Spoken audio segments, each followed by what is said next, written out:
30. Perfect. We're ready now. Okay, I'm going to turn on the share. I can get it up here. Okay, I think that, let's see, this is it. Hope. Can you see my screen? Yes, we can. Okay, can you see that? Yes, we can, Dr. Irby. Okay, I don't know what you're seeing. Which one are you seeing? We're seeing slides 5 and 6, and then, but the first on the side, but the cover slide is what's the main slide. Slide one. Yeah, swap your Yeah. view around, Dr. Irby. What? Swap your view around, because what we're seeing is your first slide, and then we're seeing the rest of your slides. So if you just swap. Oh, you idiot. do I do that? No, I think it's fine as we're seeing the cover slide, and then she'll walk So through on my big screen, I just see this. action, research, next steps. Yeah, that's all I see. Yeah. Okay. I don't know how to swap the view around. Just share your screen again, Dr. Irby, to your main screen where we're just seeing the one image. Just reshare your screen. It will work. Reshare my screen? Mm-hmm. Okay, I will share it again.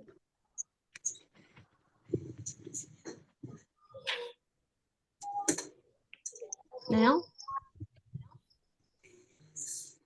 No, it should be in go to slideshow and then view. Yes. Okay. Slideshow. On the ribbon on top there, yes, you'd see slideshow. Yes. You can click from beginning. Yeah, But it's there we go. still showing. No, that's good for us now. Okay, good. Okay. All right, great. All right. So welcome everybody. Hope everybody's gotten in by now. So we'll go ahead and get going. So this is the April 7th presentation. And so we will keep going. So the next slide. Okay. If you recall, we began with some, that should be some, sorry about that, some questions. And so we ask about how you want to solve these problems and what do you want to improve in your mentoring in your school. So I want you to also recall that action research is a very powerful and transformative and reflective experience that you will go through, but perhaps hopefully your other people who are involved in your research will also go through. And that's where teachers investigate ways that they can improve their classrooms and their schools with outcomes being changed in procedures or policies, and leaders, and you are leaders, and leaders can investigate the same thing and improve those procedures and policies positively. So what's next now? What do we have to do next? So the next step that I want you to take is I want you to put a little side heading and I want you to describe your context. So this will be a section and you will put in a paragraph. I want you to put in where. You can use the pseudonym. So instead of, your actual name of your school, we usually use a pseudonym like, I'm just going to use one we might use here in the US, like we might say Happy Day Elementary School or something like that, or Sunny Day Elementary School. So you would use a pseudonym to tell where your school, about your school, the type of school that it is. Is it an elementary school? Is it a middle school? Is it a high school? Is it a high school for gifted children? Is it a what kind of school is it a rural location? Is it an urban location? So you just think about all the things about the context of this school, because context might matter in how your outcomes turn out with your school. And so what you also want to be able to have there is for other people who are reading this, if they say, oh, this is a rural school in Cambodia. Okay, well, I have a rural school in Cambodia, and maybe this procedure might work for our school. What you found in your school, rural school, might work for our rural school. So, you know, you want this to be read, or maybe, you know, someone reading it around the world and in the US perhaps, and they say, oh, this is a rural school in Cambodia. How is this like the rural school here in Texas or in Mississippi or Wisconsin or wherever it might be in the US? So, you know, or another part of Asia area, the Asian area. So, you know, you just want to describe where you are and explain it so that people who are reading will have some sort of context about your location and where your work and your research is taking place. Like how many students are in the school? You know, are they, do they have economic issues? You know, are they supported? Like in the US, we have free and reduced lunches in the school, so supported by the government. So we might say this school, you know, is 50% who have students. So this school has students, 50% of the students who are on free and reduced lunches. So that would tell us that there are students who have some economic issues in that school. And the type of students, you know, is, like I said, is it a school for gifted students, and what does gifted mean, and so on and so forth. So you just describe your context. Did someone have a question or comment? Okay, so that's a section. Then there's another section. I want you to then put a little header on participants, and then you describe your participants. So who is in your study? Are you inviting 5 teachers to be in the study? And how did you determine who those 5 teachers would be?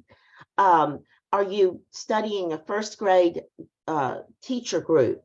Maybe the question is about first grade. And so you're studying the first grade and you're mentoring those teachers and you want to know something about them. So, and you're using them as your participants. Some studies, you know, typically in like a quantitative study, we would say a subject, you know, they're your subjects, so to speak. But in this type of study, we would call them participants in the study. So who are they? Who will be there? We don't have to name them.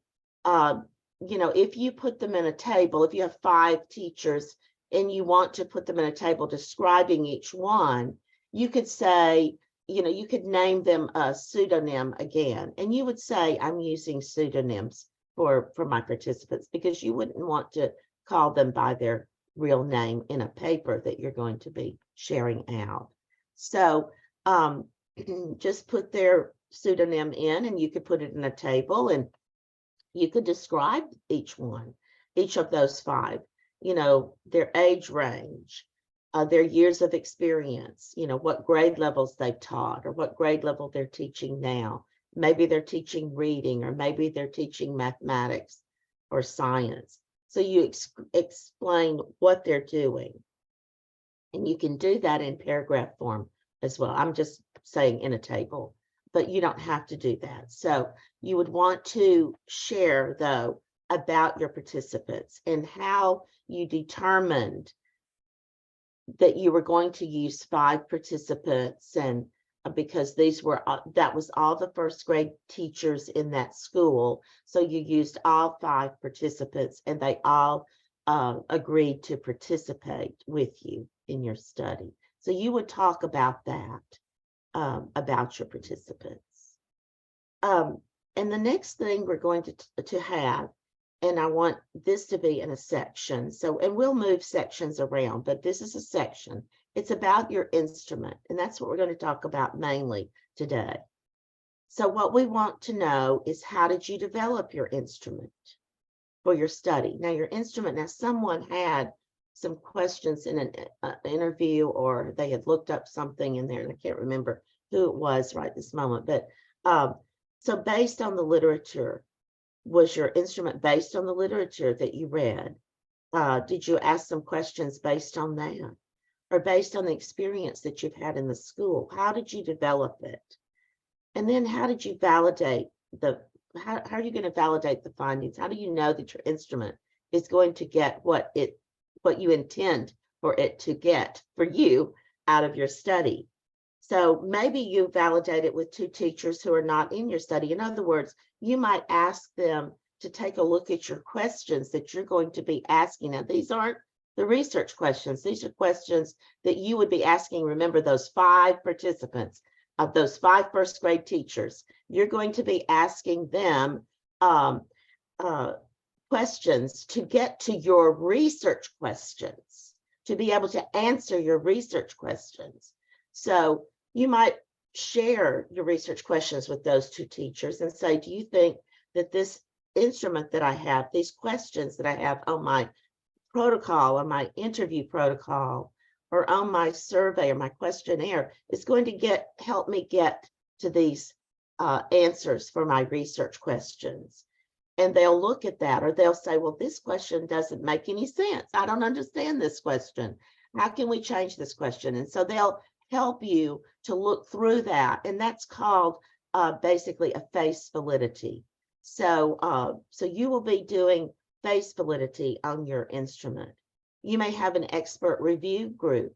I mean, you may ask Dr. Kramer, she's an expert in your field, and you may ask her to look at that. Or you may ask one of the professors there that you work with. You may ask them to look at it. So you might have a couple of expert reviewers who would do similar types of things that we just talked about as the teachers would do if you were asking the teachers to do it. Now, if you do ask the teachers, make sure that they're teachers who are not going to be, they wouldn't be a part of those 5, for example, in the first grade team. So you might ask a second grade teacher or 2 second grade teachers to take a look at that, or 2 kindergarten teachers who might be in your school. And so what you want to know and what you want to make sure is that your instrument, whatever instrument you're using, and you in this study, typically we develop our instruments, which is called more like an interview protocol or a questionnaire or an open-ended survey, because you want open-ended responses so that you can gather the themes from that. We'll talk about that in our next meeting. But will your instrument yield the data you need to answer your research questions? That's the big question about the instrument as well. So you describe your instrument, how you developed it, based on what, and how you validated that instrument, or who that helped you validate the instrument. So it's a face validity, basically, is what you will say that you're using. Okay, so we're going to go now. We're going to look at some questions, research questions that you have asked in your papers. We're going to look at your research questions, and we're going to try to think about what kind of instrument or what kinds of questions that you might have on your instrument that you might need. How are you going to gather those pieces of data? So we'll take a look at that next. So here are some questions from your own action research. Sorry, that pencil is just right in the middle of that. I don't know why that's there. Sorry about that. Go backwards. Okay, well, this is from Shanti. What are leadership styles used by school leaders? How do school leaders work with teachers in schools on their current leadership style? And what are challenges the school principals confront in I don't know what that says in their leadership style. Let me see if I can fix that, but I don't think so right now. Okay, so those are some questions that Shanti asked for her research questions. So is Shanti on the call?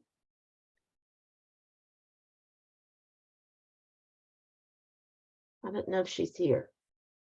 I can't see everybody on the call. Yes, Dr. B, Shanti's here. Shanti, are you available to speak?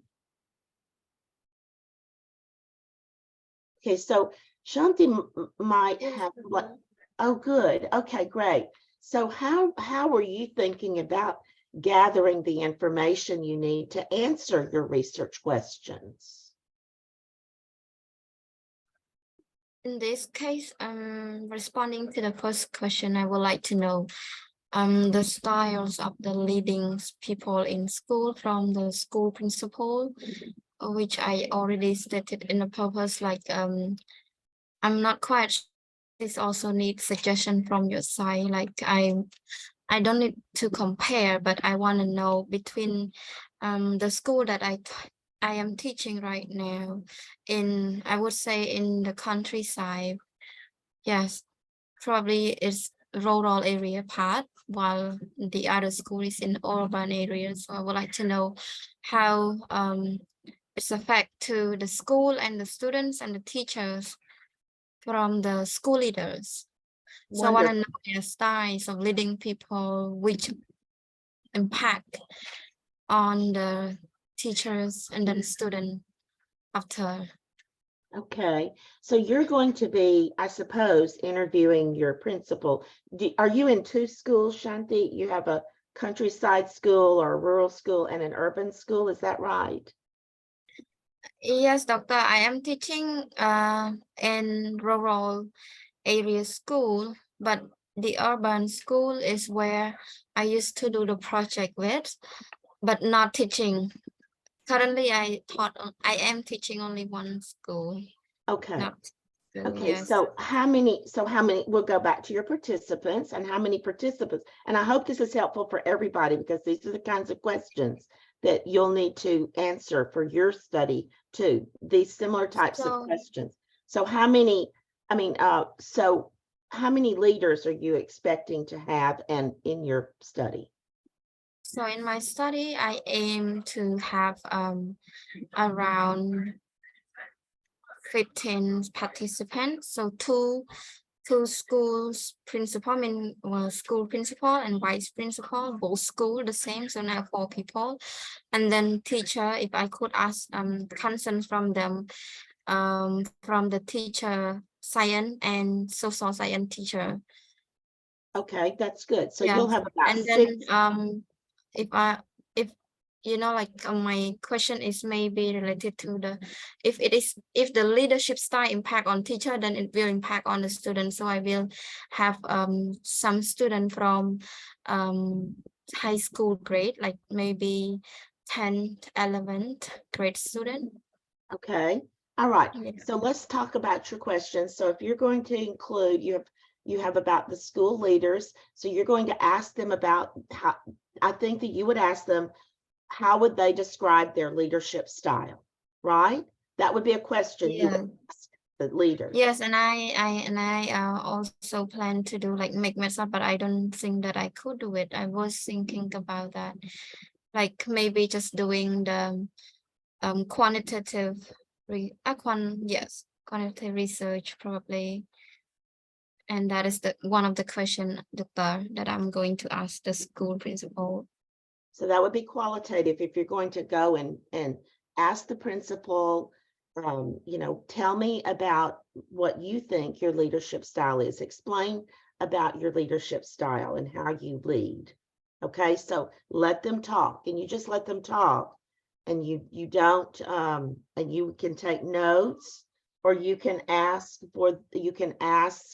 if you could record it if you want to, so that you'll have it, so you can go back in your notes. But you probably really good notes would be helpful for you to take. And so what is the leadership style of the leader that they perceive as their leadership style? And that would be the assistant principals and the principals of how many schools did you say? 3 or 2? Pardon, doctor? How many schools did you say? 2 schools or 3 schools? only two school that I aim So you would in my interview your principal and assistant principal and the principal and assistant principal at the two schools. So that would be 4 leaders that you would be interviewing accordingly. I'm just making those numbers up. I'm not sure how many you have, but I'm just pretending that's the case. So then it says, how do school leaders work with teachers in schools on their current leadership style? So you ask them that question, you know, how do you work with the teachers in your school using your leadership style? That you turn that research question into an instrument question, into an interview protocol question, and ask them that question. Okay, so I'm talking about only the leaders now. You're asking them. And then you ask those principals, you know, what are the challenges that that you think that you have in your schools based on your leadership style? What challenges do you have in your school? You know, if your leadership style is whatever they've said, X, then how does that present you with challenges in your school?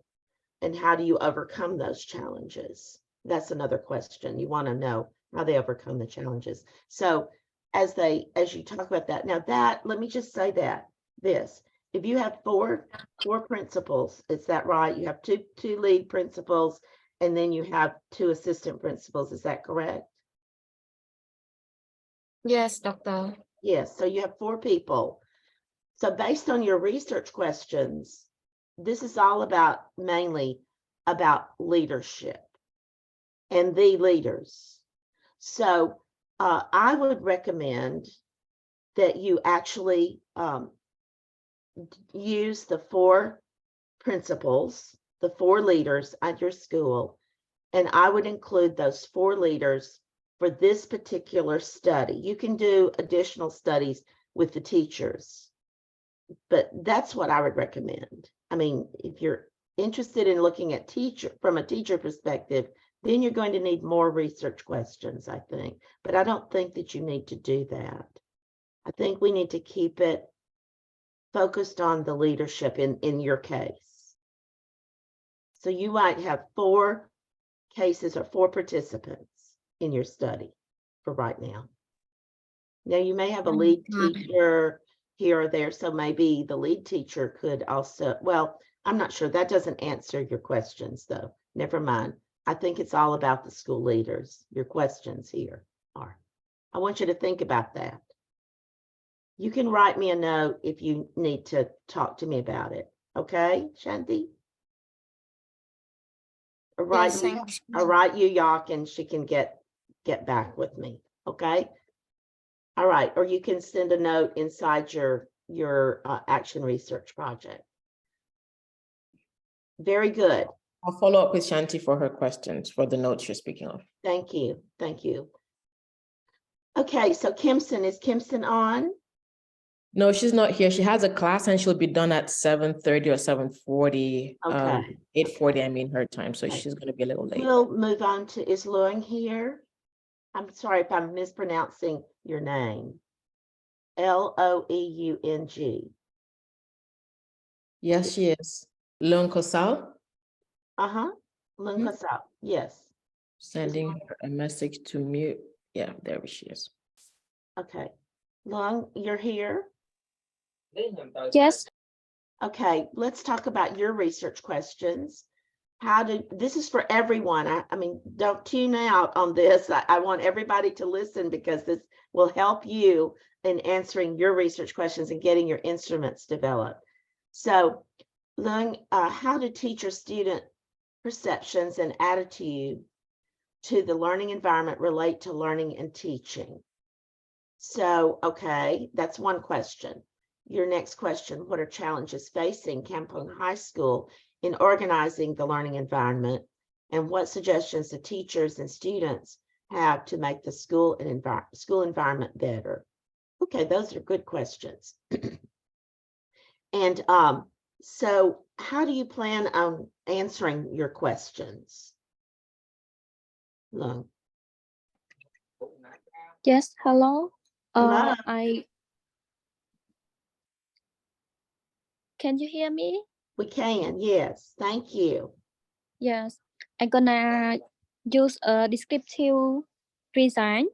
I want to, for my endorsement, I want to do a survey to teacher and student at that school. As my experience at that school, I saw the problem about school environment. So I want to improve that place to be a good environment. Wonderful. So you're going to do how many teachers do you have and how many students do you have in that school? In that school, student from grade 10 to 12, 159, and the teacher 19. Okay, so you're going to send out or give out a survey about challenges and about what they think about the learning environment and about teaching and learning. And so those are all going to be some questions on your survey. You're going to make up your survey, right? Yeah. Yes. Okay.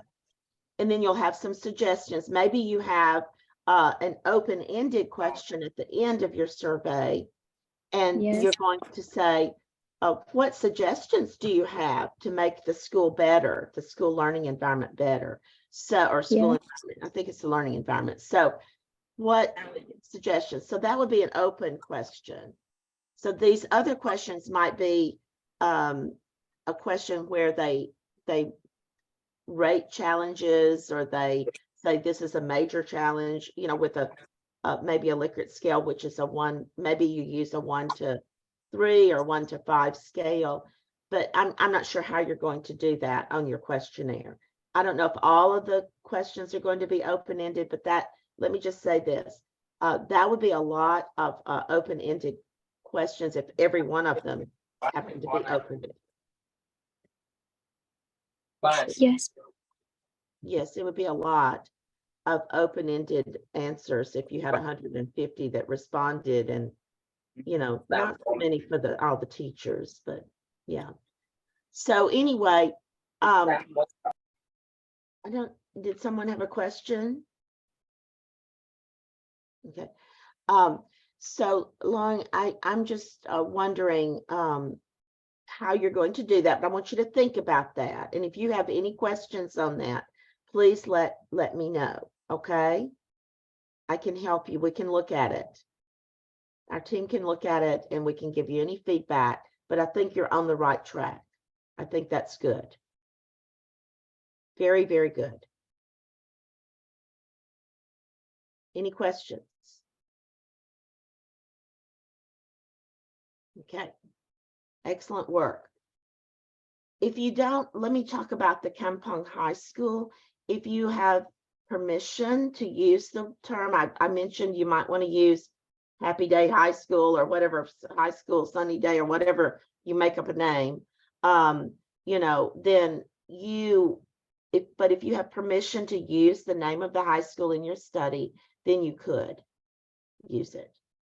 And it's for your school. So, you know, if you want to use it, but if you wanted to, if you wanted to, like we were thinking about, if you wanted to publish this somewhere else for others to be reading around the world, which it looks like it's going to be a really good action research project, then you might want to use a different name, a pseudonym.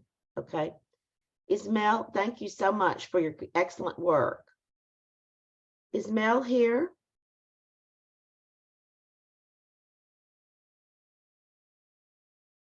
Huyok, is Mel here? I don't think Mel is here. Okay, we'll skip Mel's for right now. We'll go to Kith. Is Kith here? Yes, Kith is here.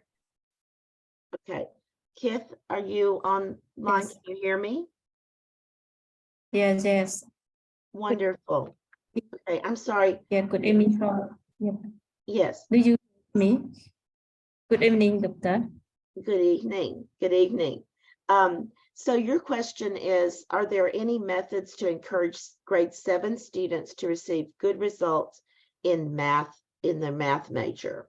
So in math, you Yes. want to look at how well grade 7 students are what methods are being used to encourage them to do well in math? Is that right? Sorry, Dr. Aden. So I'm going to ask it again. So my question Yeah. is about your question. So you want to know, what are the methods that teachers are using to encourage their students in the 7th grade to do very well in math and to have good Yes. results in math? Is that right?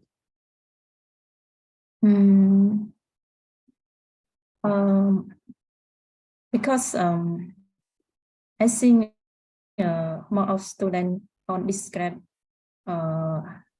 has quest to the mathematics. Always when I ask them about the mathematics, they show the feeling. They say to me, it's hard to study. It's many abstract. So I think I could find the solution by find the method to encourage them. Okay, so you're talking about methods, Yes. like mathematical methods, not methods that teachers are using, Yeah. right? I I mean, methods that see, teachers might be using to teach them, but you're talking about looking for math methods. Is that what you're asking? yes. I'm thinking about method to help them, like because now we have many methods to develop the mathematics knowledge for the student. So I think I can find the method from the student and from my own experience, because I teach in grade 7. So I think I can find the method to support them. Okay, Like- and that's great. I love that. So how are you going to, so you will be one of the participants because you're going to share your own methods. Is that correct? Yeah, I share my own method to my student. I think and Okay, each participant. good. And then are Yeah. you going to ask any students how they, what they use, or are you going to include anybody else in the study besides yourself, which, you know, that would be okay. That's a different kind of study, but that's okay. Tell me who else is going to be in the study. What other participants are you going to use? For me, I use the survey form survey to my student. I made two times. The first when I start the first at academic year, I have a survey to my student, and then the second after I took 3 months ago, I have the second form for survey them. How about the I have 5 questions to survey them, and I see the design. Wonderful. Yeah. That's good. So you have students, 7th grade students in your study, and Yeah. then you have your own personal experience. Yes. Okay. All right. So you have 2 groups of participants. Well, really one is your own personal narrative. That's you explaining what you do or what you think the best methods are.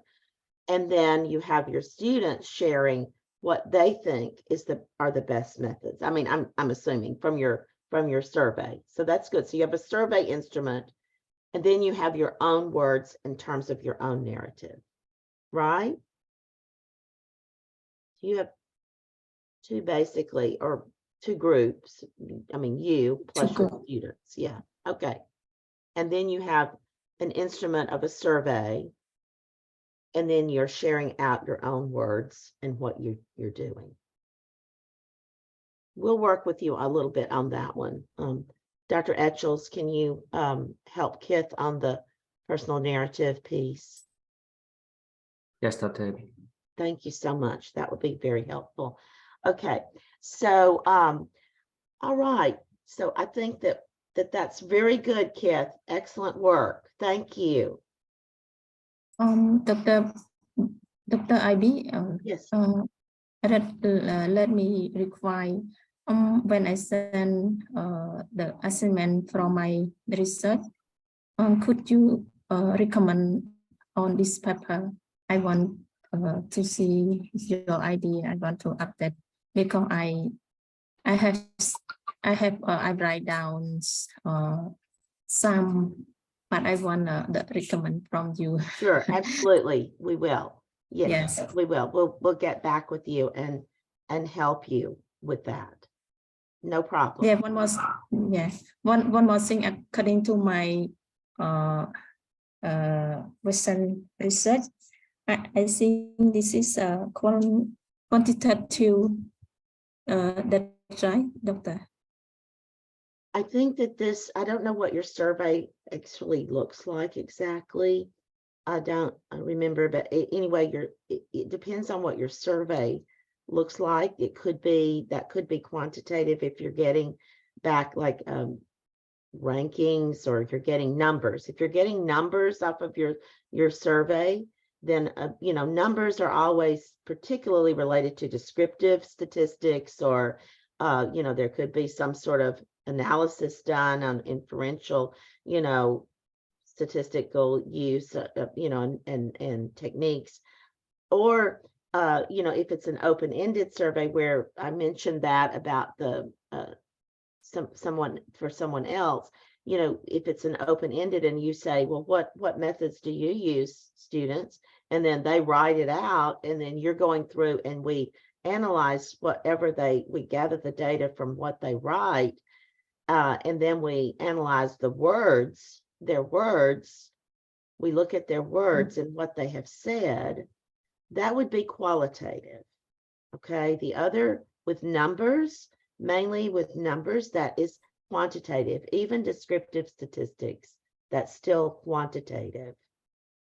And then Yes. your work that you're going to share, your own words, and what you're going to talk about in your study, from you and from your experience, then that is also a qualitative type of study. Okay, because it's all about words. I mean, that's sort of my interpretation and how I sort of distinguish for myself in my brain, you know, what's quantitative and what's qualitative. Does that help, Kit? Thank you. Okay. All right, so we're going to go on. Thank you so much. Is Teth here? Yuyak, is Teth here? I'm checking to see. Yes, he is. Teth, Unmute yourself. Teth Sofani. right, Teth. Yeah. Great. Wonderful. Okay, so Teth, you have 4 research questions that you put in. If what factors cause teachers' absenteeism at large in one of the high schools in Cambodia, and then you have what are the effective factors to help the school principal combat teacher absenteeism? So yours is all about that. And how does a teacher's absenteeism affect student learning, achievement, and retain the trustworthiness of among the communities? And then does the teacher's punctuality impact the number of dropout students in the target school? So those are really great questions about teachers being punctual, teachers being absent. And this is certainly a critical topic of study for teachers. Very important, Ted. Your topic, very critical and important for learning for our students, because if the teachers aren't there, the students can't learn, right? I mean, they might learn from a substitute, but it's not like learning from the teacher who's been there with them the whole time.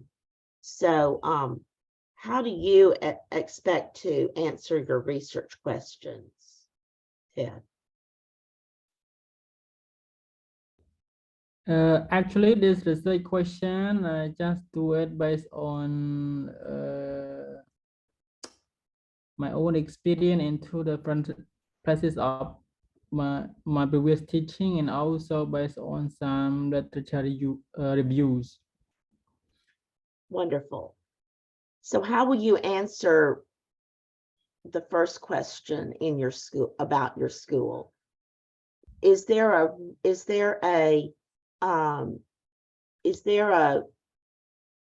list? I mean, like when a teacher's absent, I'm just asking a question because I don't know your system. So when a teacher is absent, do they have to give the reason that they're absent, or they just say to the principal or to the secretary or someone, you know, I'm out sick today or something like that? Yeah, actually something like that, but based on the literature review, the factors behind teacher absenteeism is a personal problem. I mean, teacher themselves, they are sick, they are busy with their own business, they are busy with their private tutoring. And Right. another one is because of school distances, because they are living very far away from school. The road is bumpy road, especially during raining season. Oh yeah, that would be an And issue. yeah, and another factor is because of school climate, like ethical working climate. They are not happy with working with the colleagues. So so you've looked in the literature on what why teachers are absent, right? And then so you're not going to try to ask teachers why they're absent typically at this particular school, or you are going to? Are you, or are you not? Actually, I am going to ask the teacher. Good. Okay. So all of your teachers, how many teachers do you have in this high school? In my school, there are around 114 teachers. Okay. So you're going to ask them questions on, I don't know if you'll have, you know, your list that you have from your review of literature. You could put those as check marks, or, you know, why are you absent typically, you know, and then you gave me a whole list of things of why teachers are absent. And then you could have an other where they could write in some things why they're absent typically. And these would be anonymous, you know. You don't want to have their names on the surveys. Yeah. I mean, you're not interested to know. What you're interested in finding out is the answer to the question, but not, you know, that Ms. Smith said, you know, something, whatever. So we don't need to know who it is, but holistically, what are they saying? So that's good. That's a good thing, a survey.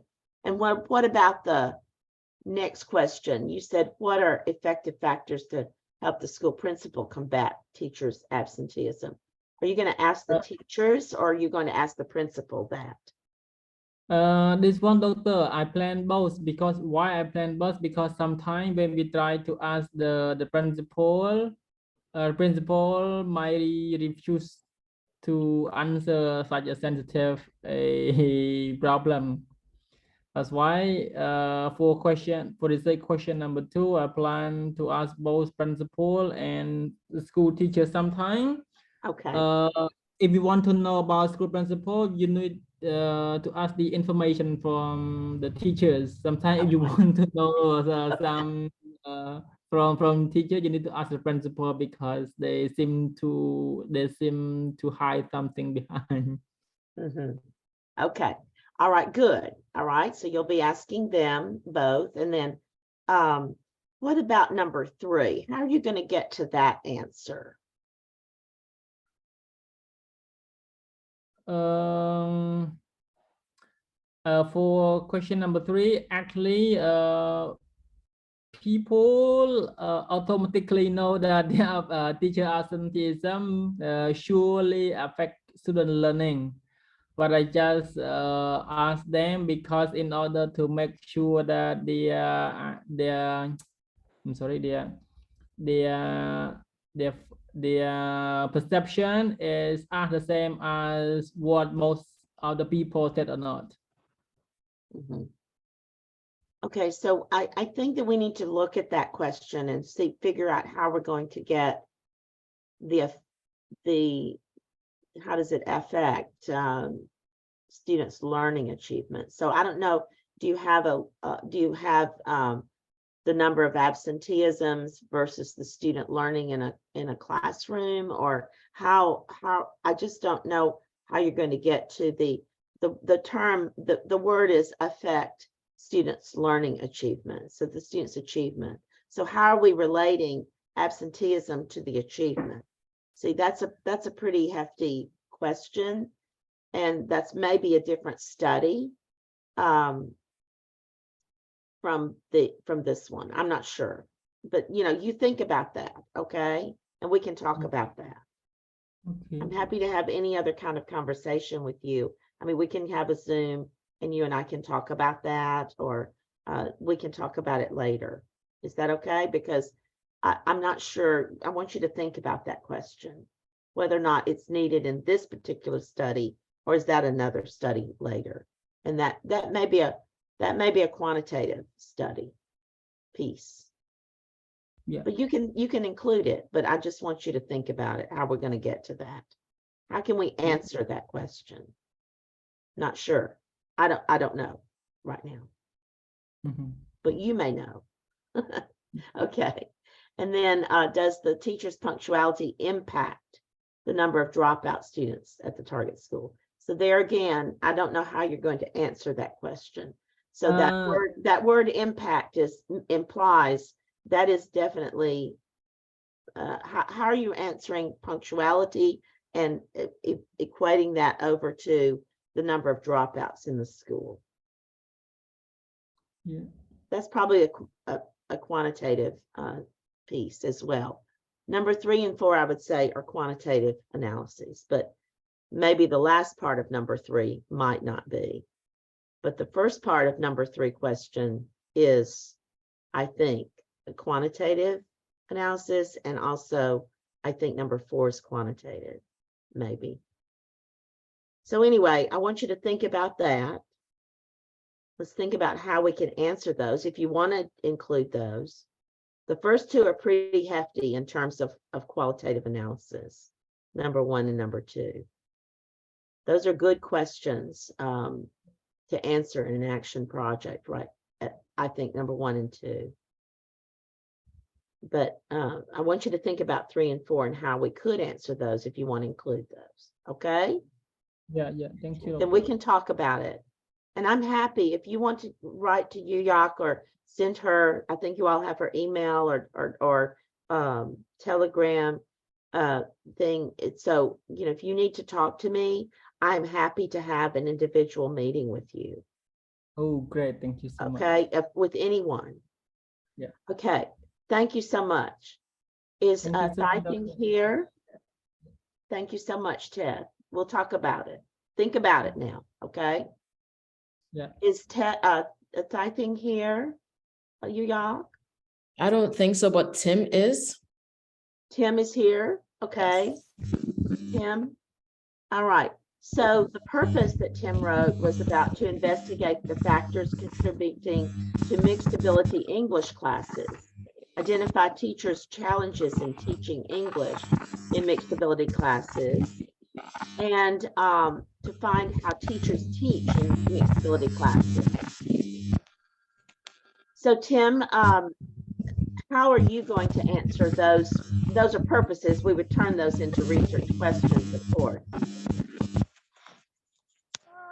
Yes, thank you, Doctor. For me, I do literature review and relate to my participant. I used to interview them to answer this research question. Okay, so you're going to interview, that's excellent. You're going to interview the teachers. How Yes. okay, that's wonderful. That's good. I think that's pretty cut and dried. That's excellent. And we can move forward. Write your research questions based on your purpose, okay? Yes. I see them in your paper, but you can go ahead and write your research questions, and then from there you can work on the other pieces that we talked about today. Okay? Yes. Yes, Good doctor. job. Okay. Is Vanek here? Yes. Thank you, doctor. Thank you, Tim. Let me check. Vanak, are you here? I don't see Vanak here. Okay. Is Ross here? No, Ross isn't here either. Is Let's- Sakina- Yes, Okay, yes. Ross Good is- evening, doctor. Okay. Oh, Ross is here? Yes. Yes. Wonderful. Okay. So in your purpose, Ross, you said that you wanted to investigate the relationship of communication between teacher-student that seems to have some correlation and challenges of their communication and their learning outcome. So you said this is a case study in a secondary school. So that's good. Okay. So, and you know, this is a good way to, I want to just stop here for just a minute and just say this is a great way to say this, to not identify the school and not name the school, but you can say, like, we could say one public secondary school in Texas. So this is what Yes. you've done. You've said one public secondary school in, sorry for the pronunciation, but Previa province, right? So that's good. That's a great way for y'all to say that. Thank you for sharing that. But how do you expect to answer? And you would turn your purpose into a research question. So how do you Yes. plan to answer? I already turned it into my research question, and I prepare quantitative method, and I use survey questionnaire to collect the data. And I also use SPS statistic as correlation and describe too. Good. That's excellent. Okay. I didn't see it in there. So if you can add all of that in, that would be great. And we'll get back with you on that too. Thank you so much. Good job. Yeah, thank you, doctor. Good job, Russ. Okay. All right. And this is a case study.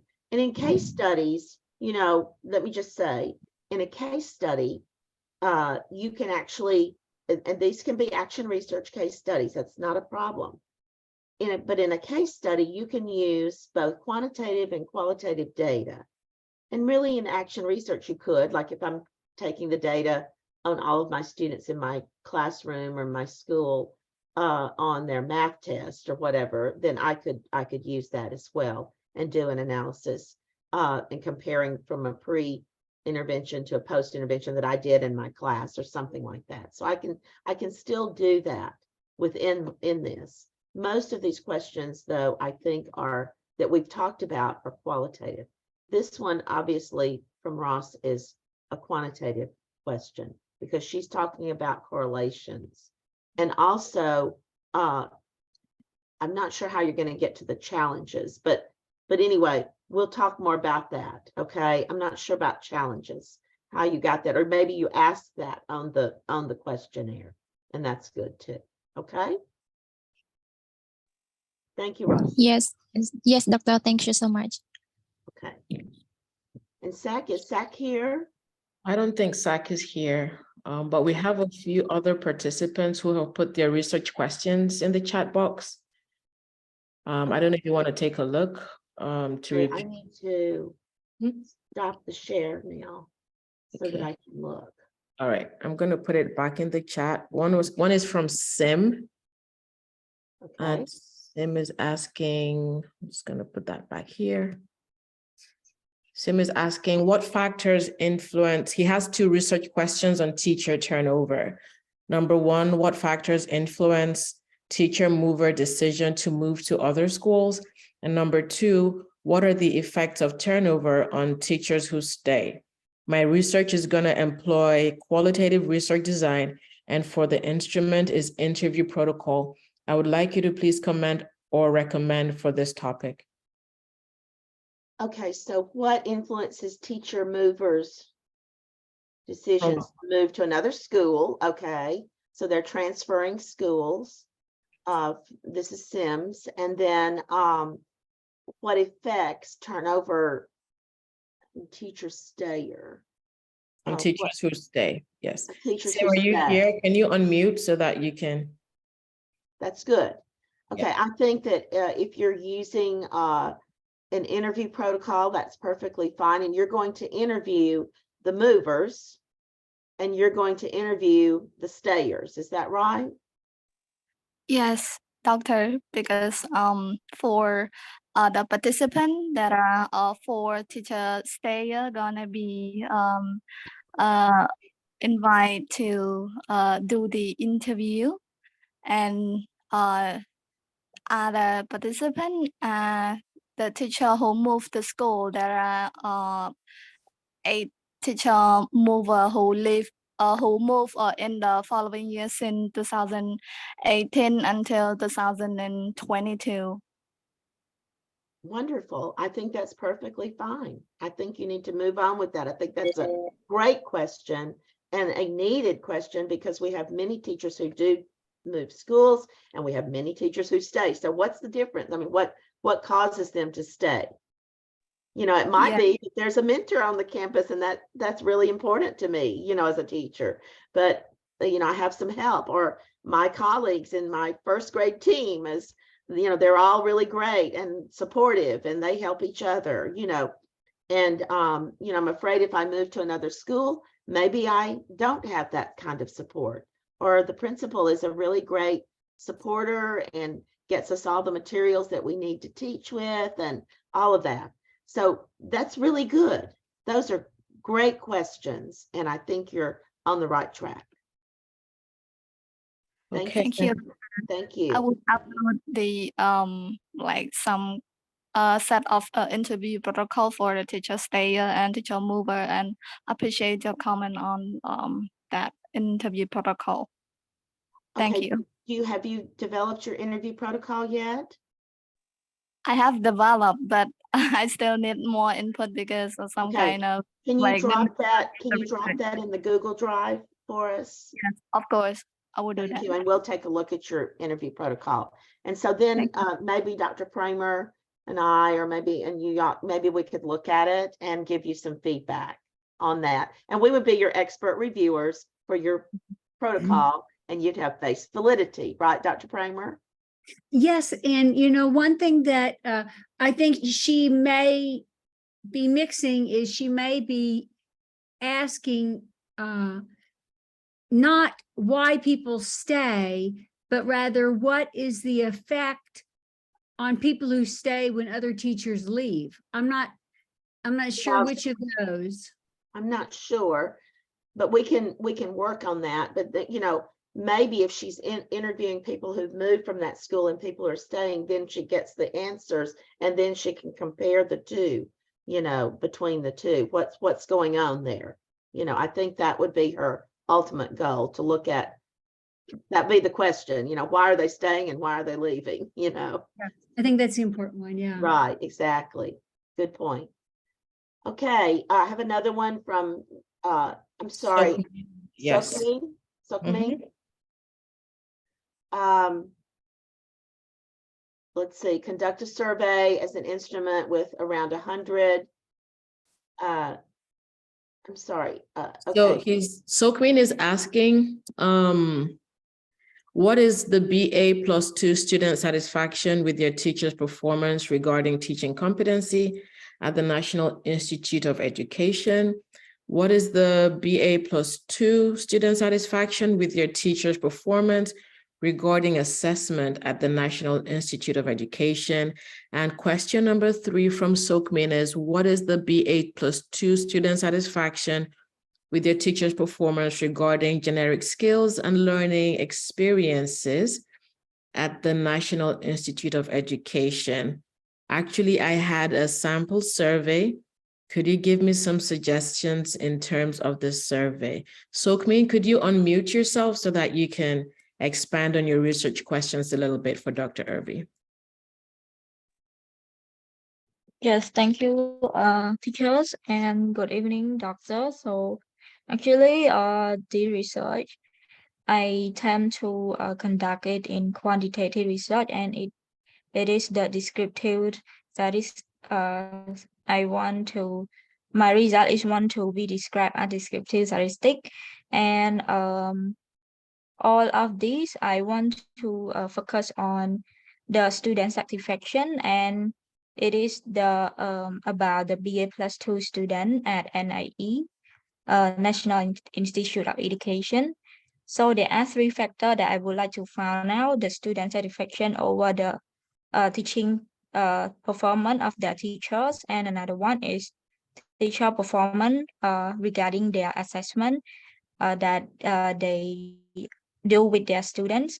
And one more thing is about the student satisfaction over the generic skill and learning experience that they had received from the teachers. So there are three factors in the research question that I would like to find out. I would like to find it out, and I already had a sample survey from Australian government. It's and the survey is from the Department of Innovations, Science Research, and I think that I just want your comment on the survey. Could I share my screen, and or Sure. I can send you the document and you can comment on it? Sure. You can share your screen. Sure. While you're sharing your screen, Sukhmeen, I am going to just say this is another way. I like the fact that you brought this up, because this is another way that we can get items for our own instruments, is by looking at other instruments that are related, and particularly those items that are on any type of quantitative survey instrument. So you're using something from the Australian government, and you're going to pull items off of there. And you'll want to also share that since it's quantitative, you want to say that find out how that reliability and validity looked on that Australian government survey, if there's anything on there where they're describing, at least Chromevox Alpha or something in there where, what's the how well do those items hang together, basically. And so what is the instrument psychometrics is what I'm trying to ask. So you would want to share that if it's something like that you're using, and that's probably somewhere on the website related to that. Can you share your screen? Did you want me to look at it right now, or what do you want to do? Okay, good. Okay. Actually, doctor, so I just want to know that this item is suitable for conducting the survey in Cambodia or not, because as you know that this survey is from Australian government, so I am not sure that whether the item is as suitable for conduct in Cambodia or not. I just want to get some suggestion or recommendation from you. Yes. So Sukhmeen, personally, I would not know if it's appropriate for Cambodia, but you will know, you as the researcher, whether or not it's appropriate for, the words and what it says. You can make the words fit for appropriateness for your study for Cambodia. I don't know. I'm just going to look at number 3 for teaching. My instructors treated me with respect. Well, probably that's good for everybody, but let's say that would be something offensive in Cambodia. It shouldn't be, but I'm just saying, let's pretend like it is. So you might remove that particular item, or you might ask it in a different way, that particular item for Cambodia. So you can have your survey based on this student outcome survey from Australia, but you don't have to use all of the items. Okay. Okay. Right.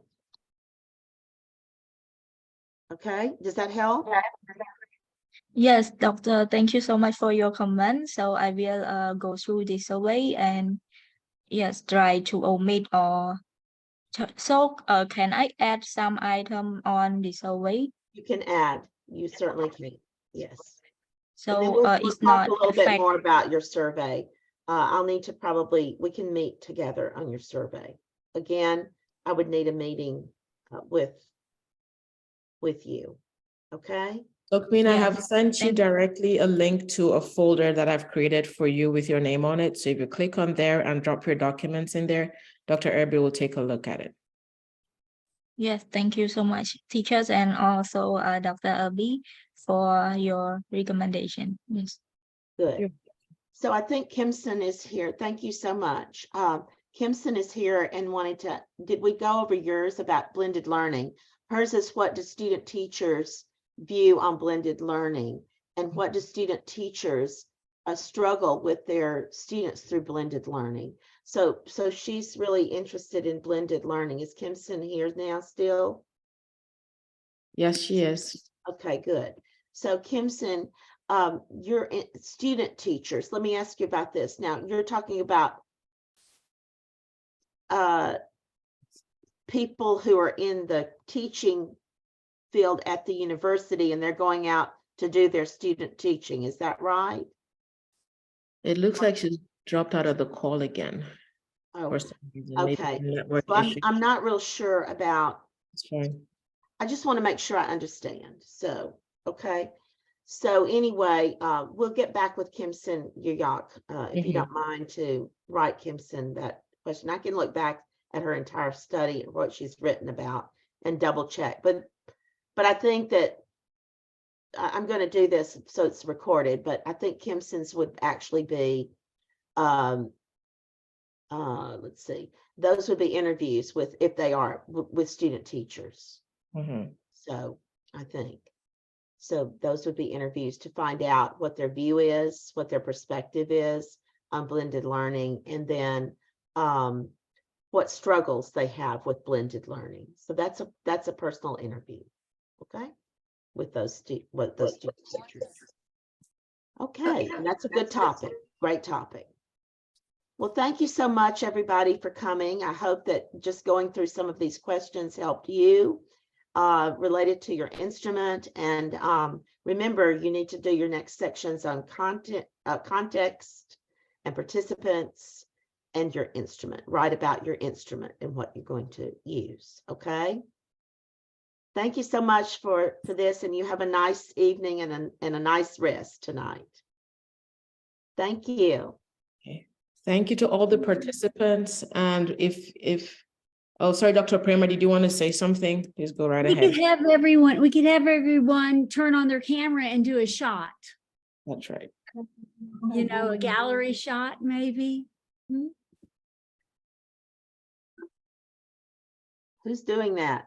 Who can do that? Oh, there's Professor Chan Roth. I didn't know he was on here. You can do that, Hello, Dr. Irby. good evening. Hello. Good morning. And good evening. Yeah. All right, wonderful. I don't know if everybody's on. Maybe some people are already in their pajamas, Dr. Kramer. Could be. Should fine. But you know, it's Yeah, if cameras are on, I'll take a quick picture for us. There we go. Cameras. All cameras on. There's some more coming on. I'm ready to go, buddy. I can't figure out how to turn my camera on. Well, hang on 1 second, Dr. Irby. I need to unpin you or you won't be in the picture. Okay, let's try again. Oh, Kimson is trying to get in the room. Okay, just Simpson is coming in. Okay. All right. Turn your camera on, Kimson, if you can. we're turning our cameras on for a picture. Okay. Like I said, maybe some people are in their pajamas, so we don't want to Okay, Yeah, we got it, Dr. B. thank you. All right. Okay. Good night. Good night. Thank you.